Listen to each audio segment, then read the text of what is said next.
இறைவா, இந்த உலகத்தில் பிறக்கும் பொழுது யாருமே எந்த செல்வத்தையோ ஆடம்பரத்தையோ பணத்தையோ கையோடு கொண்டு வரவில்லை.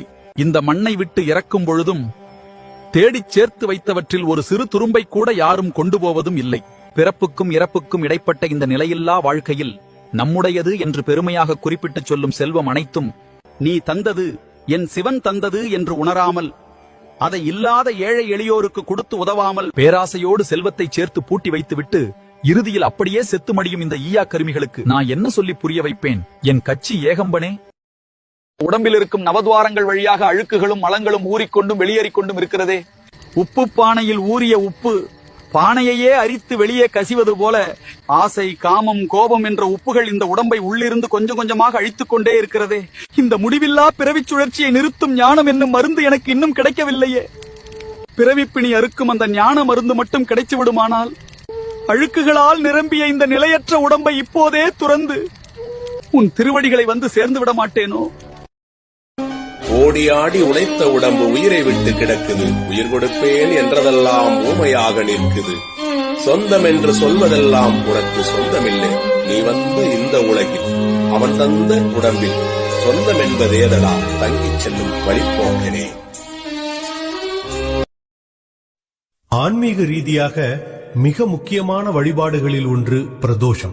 அதிலும் குறிப்பாக ஒரு ஆண்டில் 2 முறை மட்டுமே அமையக்கூடிய மகா பிரதோஷத்தை நாம் அர்த்தநாரி பிரதோஷம் என்று அழைக்கிறோம்.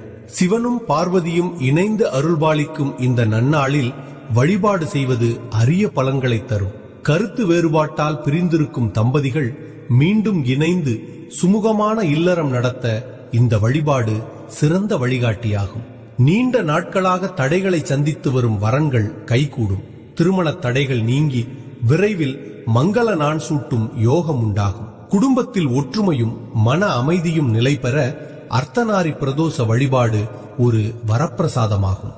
இந்த விசேஷமான நாளில் நந்தி தேவருக்கும் சிவபெருமானுக்கும் காப்பரிசி அல்லது வில்வ இலைகளால் அர்ச்சனை செய்வது கூடுதல். பிறப்பிலே துவங்கும் வாழ்வுக்கு இறப்பே முடிவு. ஒருமுறை பிறவி எடுத்த ஜீவனுக்கு சாவும் ஒரே முறைதான். ஆனால் இடையிலே பயம், அவநம்பிக்கை என்னும் பேய்கள் பிடித்து ஆடினால் நித்தம் நித்தம் சாவுதான். வாழ்க்கை என்பது ஒரு முறைதான். எனக்கு இன்னொரு பிறப்பு கொடு. அந்த பிறப்பு எப்படி இருக்கணும்னா உன்னையே வணங்குற பிறப்பாக இருக்க.